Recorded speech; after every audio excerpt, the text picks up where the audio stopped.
Okay, welcome to closing. Closing is the most important part of the sale, just because this is where you're getting the decision out of the customer, whether it's a yes or a no. If you follow my framework, follow what we're teaching you today, it should always be a yes. Now, closing is quite nerve-wracking when you first start in, just because obviously when I first started, I wanted the customer interactions to be finished as quick as possible, just because I was just so nervous. Like, I'd be talking to the customer and I'd want them to say no just so I could go on to the next door. But when you are first starting out, you need to really push the boundaries and just make sure that you are advancing towards the close, because it's the only way you're going to improve. Once I realized that, that's when I started doing well, and that's when I started making a lot of money. Okay, with the close in itself, you just got to grab your balls and you just got to dive headfirst into it. It's the only way you will improve. So when you're new, my advice to you is just to close as much as possible. So one of my old managers taught me this, and this helps me improve leaps and bounds. That says impulse. I can sell, but I can't spell. So impulse here, time here.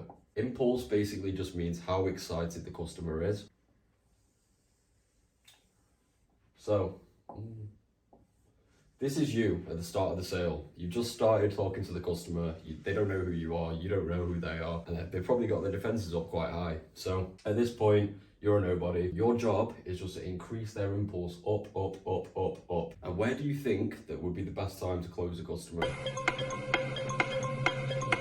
You're right here. When the impulse is peaked and their excitement is so high and you've sold them all the benefits of the schemes, they find out they do qualify, here is where you attack. Here is where you're like, right, Stephen, my job is just to help you with your initial application. Do you want to do it here or pop inside? Okay? So your job is primarily just to increase this impulse. But as you can see here, it does go down. And what do you think makes it go down?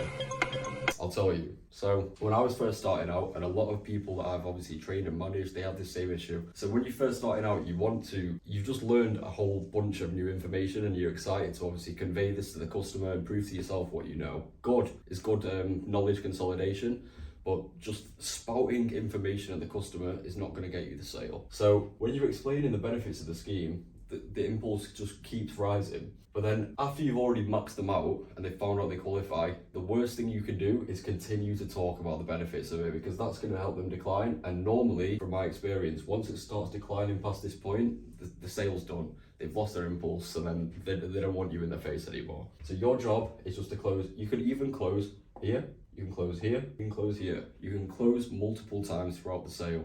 So, like I've just shown here, if you're in doubt about where the sale is going, just close multiple times. Just get them thinking, this is happening today. That's how you're going to advance the sale. So the best way to increase your chances of an effective close are two of my favorite things. Number one, my favorite thing ever, active listening, because the more you listen to what the customer is actually saying, the more effective responses you can give. And then the more on their side you are, and then you're helping provide the solution to their problem as efficiently as possible. If you're listening to exactly what your customer's saying, your responses are going to be much better than the guy who's kind of half-arsing it, thinking about his commissions, thinking, all right, yeah, you qualify, let's do it. The second thing, and this is a hack, this should be written on billboards for salesmen. This is loaded questions or assumptive questions. Loaded questions are effectively when you give the customer two choices, and either way they answer, they are agreeing to what you're saying. They're agreeing to get the job done. For example, quick one, like a mini close I like to do. So do you want to take a picture of the boiler on my phone, or shall I pop inside? That's just a quick mini close. For like the actual close itself, once you get the customer to do something for you, or you kind of like penetrate that gap of like just being some random guy at their door, once you build a bit of a connection, this will be in the main script or framework that we use. It will be, so my job today is just to help with the initial application. It takes about 10 minutes. Do you want to do it here or pop inside? You don't care which one they want you to do. Either way, they are getting it done with you today. Jordan Essence of Pink and Hair. Yes. Is Pink and Hair qualified? Yes. That's the dance.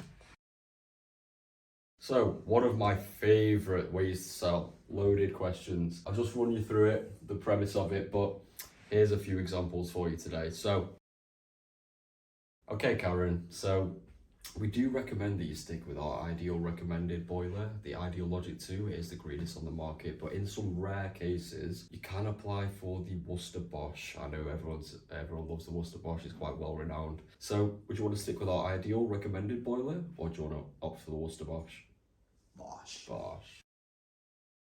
Okay, Karen, so the only instance under which you would pay or pay some contribution towards a grant is if you did want the boiler moved. So are you happy with it in the kitchen, or do you want it moved to the loft? Just a little info on that loaded question. The only instance under which they would pay is if they want the boiler moved, and that's only because there's a little bit of extra labour and pipe work that goes into it. It's only about £200-300, so should all be good, smooth sailing. Okay, another one. So, would next week or the week after be better for the surveyor to come round and assess the property just to see if we can get the funding for your house? You don't want to reuse the same clothes, just like I showed you before with the impulse time graph. So, remember how I said you can close multiple times during the sale? You don't want to use the same clothes. You want to keep it fresh. You want to feel like they've got more options. So, for example, tell them, say you've told them here, do you want to do it here or pop inside? And they'll be like, oh, I'm not sure. Well, then you keep going, you keep raising their impulse to here, and then you want to say something like, oh yeah, so the only instance under which you pay is if you want the boiler moved, just because of the labour and pipe work. It's about £200-300. Now, do you want it in the kitchen or do you want to keep it in the loft? That's another one. Maybe you've closed there. Maybe they've got more objections there. So then you can use another one. Then you can say, all right, the surveyor slots are actually quite tough. They're coming round next week or the week after, but it is quite a tight schedule. So what would be better for you for the surveyor to come round next week or the week after? And then, yeah, you keep using these different ones, keep their mind fresh, give them different options. At some point, they're going to cave. They're going to be like, yes, give me the boiler now. That might have been a bit quiet.